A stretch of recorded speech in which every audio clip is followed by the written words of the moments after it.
대수학 정수론 뽀개기의 첫 번째 강의를 시작하겠습니다.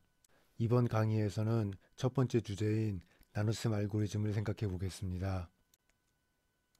먼저 뽀개기 강의에 대한 간단한 설명을 드리겠습니다. 현재 임용시험을 준비하시는 선생님 중에는 올해가 첫 시험이 아닌 두 번째 이상의 시험이신 분들이 많이 계실 겁니다. 이런 분들은 이미 기본 이론을 한 번 이상 공부했기 때문에 또다시 기본 이론만을 수강하는 것은 효율적이라 할 수 없습니다. 이렇게 기본 이론을 이미 익힌 선생님들이 수강할 만한 강좌의 개설이 필요했습니다. 또 임용시험은 수학을 공부하지만 수학 자체가 목표가 아닌 모순적인 상황에 처할 때가 많습니다. 이럴 때 어떤 선택을 하고 어떻게 집중해야 될지 선택이 필요하겠습니다. 따라서 수학이 목적이 아닌 임용시험의 합격을 목표로 기본 이론의 순서를 무시하고 주제별로 묶어서 복습하고 문제를 풀어보는 시간을 갖겠습니다. 뽀개기 강의는 형식을 미리 결정해 두지 않겠습니다. 과목마다 특징이 다르기 때문에 진행하는 방법이 다를 것입니다. 그리고 같은 과목 내에서도 주제에 따라서 강의 형식이 바뀔 수 있습니다. 형식이 얽매이지 않고 임용의 합격을 위해서 무엇이든 할 수 있는 강의가 뽀개기 강의가 되겠습니다. 저도 이런 형식의 강의가 처음이기 때문에 앞으로 어떤 형식으로 강의가 흘러갈지를 정확하게 미리 말씀을 드릴 수는 없습니다. 그렇지만 임용시험 준비에 꼭 필요한 내용을 골라서 여러분들의 합격에 도움이 되는 강의를 만들어 보겠습니다. 기본 이론을 한 번 이상 익힌 선생님을 위한 강의라고 소개했기 때문에 부담을 갖는 분도 계실 것입니다. 기본 이론을 잘 알고 있을 필요는 없습니다. 다만 사용하는 용어나 정리들이 낯설지만 않으면 되겠습니다. 강의를 진행하면서 자세한 설명을 드리도록 하겠습니다. 대수학 정수론의 첫 번째 주제로 나눗셈 알고리즘과 유클리드 호재법을 생각해 보겠습니다. 학문적인 관점으로 나눗셈 알고리즘은 대수학 정수론의 가장 핵심적인 기본 기법이 되겠습니다. 심지어 나눗셈 알고리즘을 학부 대수학의 절반이라고 부르면서 강조하시는 선생님도 계십니다. 그런데 우리는 대수학 정수론을 공부하지만 수학 자체가 목표가 아니고 임용시험의 합격을 위해서 공부하고 있습니다. 과연 임용시험에서도 나눗셈 알고리즘이 중요한 역할을 하는지 생각해 보겠습니다. 이번 강의의 주제가 되겠습니다. 먼저 정수론에서 다루는 가장 기본적이고 오래된 형태의 나눗셈 알고리즘을 보겠습니다. 정리의 번호는 제 기본이론반 교재의 번호가 되겠습니다. 저의 기본이론반을 수강하신 분들은 참고하시면 되고 그렇지 않은 분들은 무시하시면 되겠습니다. 정수 A와 자연수 N에 대해서 A를 N으로 나누면 나머지 R이 0 이상 N 미만이 되는 목표와 나머지 R이 유일하게 존재하겠습니다. 정리 1.1.10은 나누는 수 N이 자연수로 제한되어 있기 때문에 대수학으로 확장하기 위해서 나누는 수를 0이 아닌 정수로 확장할 필요가 있습니다. 정수 범위의 나눗셈 알고리즘은 다음과 같습니다. 정수 A와 0이 아닌 정수 B에 대해서 A를 B로 나누면 나머지 R이 0 이상 B의 절대값 미만이 되는 목표와 나머지 R이 유일하게 존재하겠습니다. 이때 나누는 수 B가 음수이더라도 나머지는 0 이상이 돼야 되겠습니다. 이를 위해서 B의 절대값을 이용했습니다. 정수 범위의 나눗셈 알고리즘에서 나머지의 조건을 다루기 위해서 사용한 함수 절대값에 주목해야 되겠습니다. 정수의 절대값이 유클리드 정역에서 유클리드 노음에 해당되는 함수가 되겠습니다. 유클리드 정역인 정수 안에서 자연수로의 함수인 절대값이 유클리드 노음이고 유클리드 정역인 다항식환에서 다항식의 차수가 유클리드 노음이 되겠습니다. 이제 나눗셈 알고리즘의 쓰임새를 생각해 보겠습니다. 나눗셈 알고리즘은 기본적으로 어떤 조건을 만족하는 목과 나머지가 존재함을 보장하는 정리이기 때문에 존재성을 보이는 존재 정리가 되겠습니다. 이때 자연수의 정렬성과 짝을 이룰 수가 있습니다. 수학을 처음 공부할 때에는 존재 정리의 중요성을 잘 느끼지 못하지만 존재 정리는 수학에서 아주 중요한 정리가 되겠습니다. 해석학에서는 최대 최소값의 정리, 중괄값 정리, 평균값 정리 등이 존재 정리가 되겠습니다. 예를 들어서 정수의 부분구는 순환구임을 보일 때, 정수가 주의대할 정역임을 보일 때 생성원의 존재를 보여야 하는 존재 정리가 필요하고, 그 정리가 바로 나눗셈 알고리즘이 되겠습니다. 여러분들이 나눗셈 알고리즘을 처음 접하고 가장 많이 이용할 때가 정수로부터 지엔을 유도하는 과정일 것입니다. 이 과정의 중심에서 핵심 역할을 하는 나눗셈 알고리즘은 대수학에서도 여러 가지 모습으로 변형되어 나타나고 있습니다. 그런데 변형된 형태가 모두 다 중요한 정리들이기 때문에 임용시험에 답안을 작성할 때 시작점인 나눗셈 알고리즘을 언급하지 않고 나눗셈 알고리즘으로부터 변형된 정리를 이용하고 있습니다. 우리는 여기에 주목을 할 것입니다. 분명히 나눗셈 알고리즘으로부터 논의가 시작돼서 결론을 유도해냈지만 실제로 답안에는 나눗셈 알고리즘에 의해서라는 표현이 잘 등장하지 않는 것입니다. 분명히 수학적으로는 중요하지만 임용시험의 관점으로는 조금 애매한 위치에 정리가 되고 있습니다. 계속 나눗셈 알고리즘을 사용하는 집합을 확장해 나가 보겠습니다. 체 FV의 다항식환에서도 나눗셈 알고리즘을 사용할 수 있습니다. 체 FV의 다항식 fx와 0이 아닌 다항식 gx에 대해서 fx를 gx로 나누면 나머지 rx가 0이거나 또는 나머지 rx의 차수가 나누는 다항식 gs의 차수보다 작은 목표 x와 나머지 rx가 유일하게 존재하겠습니다. 다항식환의 경우 나머지의 조건을 다루는 함수가 차수가 되겠습니다. 즉 유클리드 노음이 차수가 되겠습니다.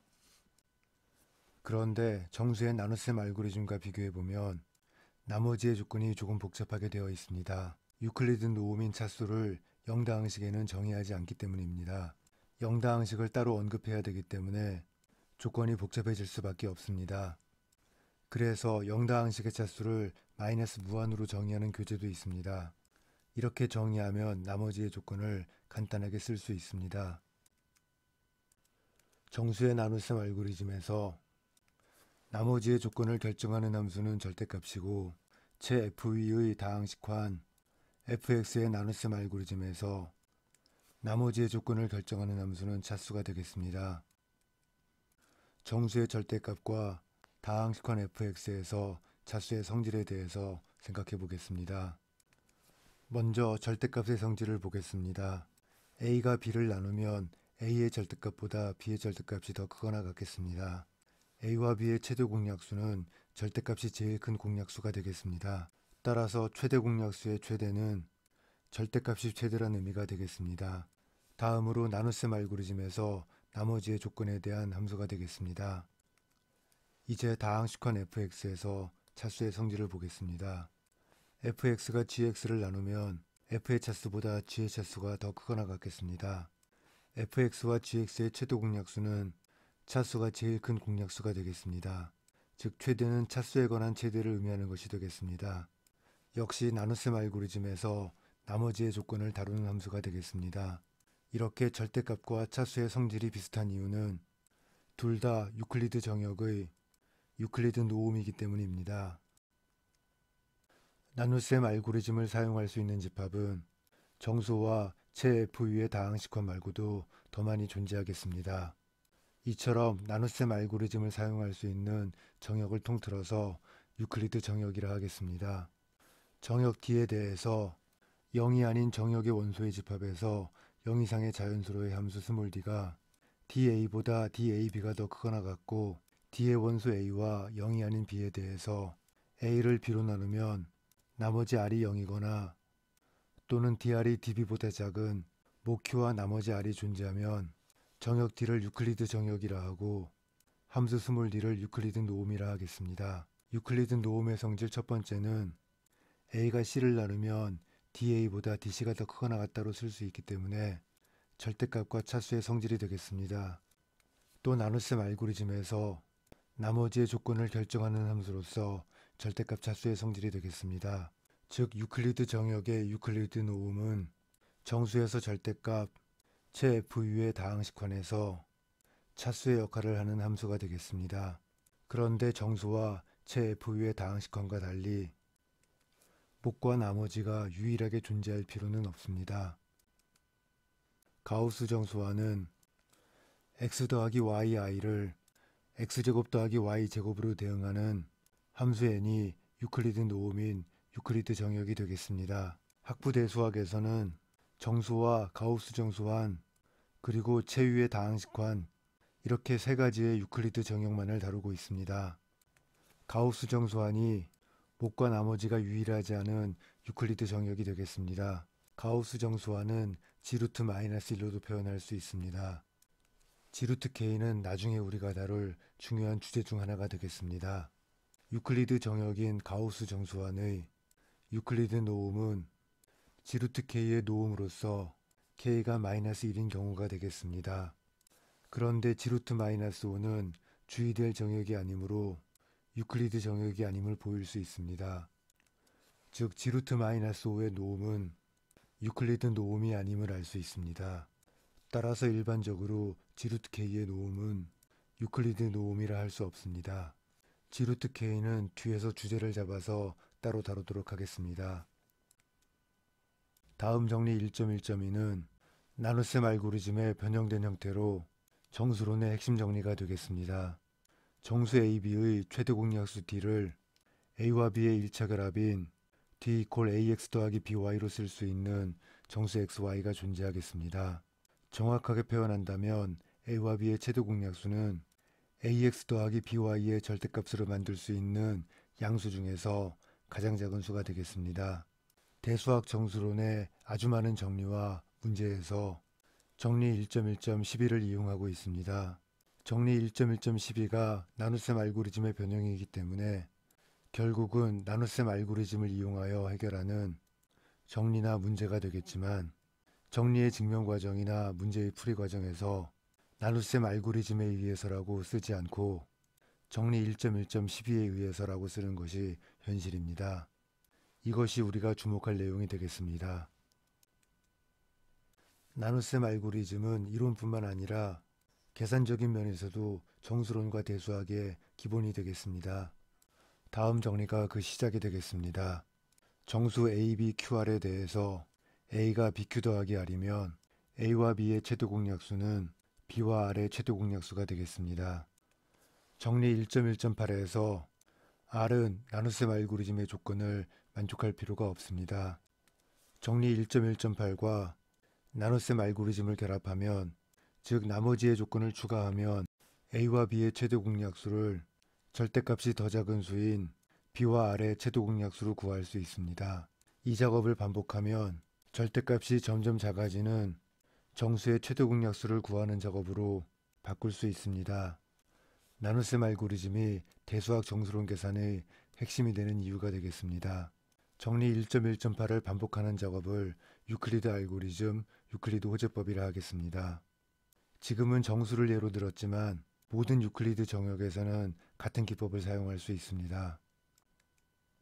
나눗셈 알고리즘과 정리 1.1.8을 결합해서 반복한 결과가 유클리드 호재법이 되겠습니다. 유클리드 호재법을 이용해서 정수 A와 B의 최대 공약수를 구할 수 있습니다. 이번 강의가 기본 이론반이 아니기 때문에 과정에 대한 설명은 생략하겠습니다.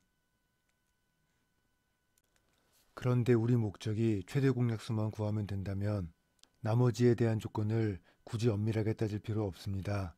뒤에서 실제로 계산을 통해서 확인해 보도록 하겠습니다. 유클리드 호재법을 거꾸로 거슬러 올라가서 A와 B의 최대 공약수를 A와 B의 1차 결합으로 나타낼 수 있습니다. 따라서 유클리드 호재법으로 정수 A와 B의 최대 공약수를 구할 수 있고 또 최대 공약수를 A와 B의 1차 결합으로도 나타낼 수 있습니다.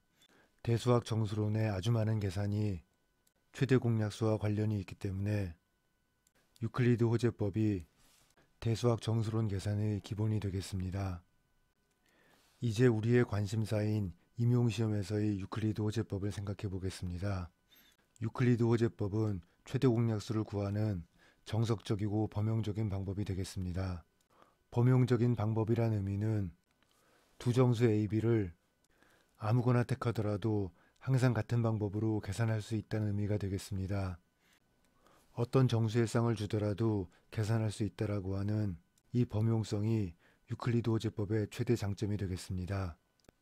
그런데 임용시험에서 유클리드 호재법의 최대 장점인 범용성이 과연 필요할지 생각해 보겠습니다. 예를 들어 보겠습니다. 33,371과 6,918만 4,219의 최대 공약수를 구해 보겠습니다. 유클리드 호재법을 반복해서 13이 최대 공약수임을 확인할 수 있습니다. 또 이 과정을 거꾸로 거슬러 올라가면 최대 공약수 13을 33,371과 6,918만 4,219의 1차 결합으로도 나타낼 수 있습니다. 어떤 숫자를 주더라도 이렇게 계산할 수 있다고 하는 것이 유클리드 호재법의 최대 장점이 되겠습니다. 정수가 아니더라도 유클리드 정역이라면 유클리드 알고리즘을 사용할 수 있습니다. 유리계수를 갖는 다항식환에서 이 두 다항식의 최대 공약수를 구해보겠습니다. 굉장히 복잡할 것 같지만 의외로 간단하게 최대 공약수를 구할 수 있습니다. 최고차항의 계수를 1로 만들면 x제곱 플러스 1이 최대 공약수임을 알 수 있습니다. 역시 이 과정을 거꾸로 거슬러 올라가서 최대 공약수 x제곱 더하기 1을 두 다항식의 1차 결합으로 표현할 수 있습니다. 이런 계산들을 할 수 있기 때문에 대수학 정수론의 계산의 핵심 기법이 되겠습니다. 그런데 우리의 관심은 임용시험입니다. 유클리드 호재법이 수학적으로는 아무리 중요한 기법이라 하더라도 임용시험에서 쓸모가 없다면 우리는 관심을 가질 필요가 없습니다. 임용시험에서는 최대 공약수를 10쌍, 20쌍씩 계산하진 않습니다. 기껏해야 한두 쌍 정도의 최대 공약수를 구하면 될 것입니다. 최대 공약수를 구할 때 두 정수 AB가 결정되면 예를 들어서 9005와 3003의 최대 공약수만 계산하면 된다면 범용성은 무의미하겠습니다. 특정한 두 수의 최대 공약수를 구할 때 반드시 유클리드 호재법을 사용할 필요는 없습니다. 또 앞에서 계산한 것처럼 천만 단위 숫자는 임용시험에서 출제되지 않습니다. 임용시험에서는 크지 않은 숫자의 한두 쌍의 최대 공약수만 계산하면 충분하겠습니다. 따라서 범용성이 장점인 정석적인 방법인 유클리드 호재법을 고집할 필요가 없습니다. 임용시험에 알맞은 계산 방법을 익히는 것이 훨씬 더 효율적이 되겠습니다. 제가 강조하는 계산 연습의 핵심이 되겠습니다. 이제 계산의 관점에 대해서는 정리를 해보겠습니다. 나눗셈 알고리즘을 반복하는 유클리드 호재법은 학문적으로는 아주 중요한 계산 방법이지만 임용시험에서는 그 장점을 발휘할 수가 없습니다.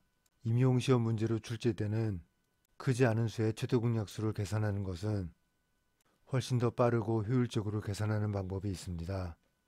임용시험에 맞는 계산 방법을 익히는 것이 훨씬 효율적이기 때문에 이어지는 강의에서 이 계산 방법을 설명드리겠습니다. 임용시험의 대수학 정수론 계산에서 나눗셈 알고리즘을 이용할 필요가 없다면 나눗셈 알고리즘의 이론적인 역할에 대해서 주목할 필요가 있습니다. 이미 이론적인 관점에 대해서도 어느 정도 결론이 내려져 있습니다.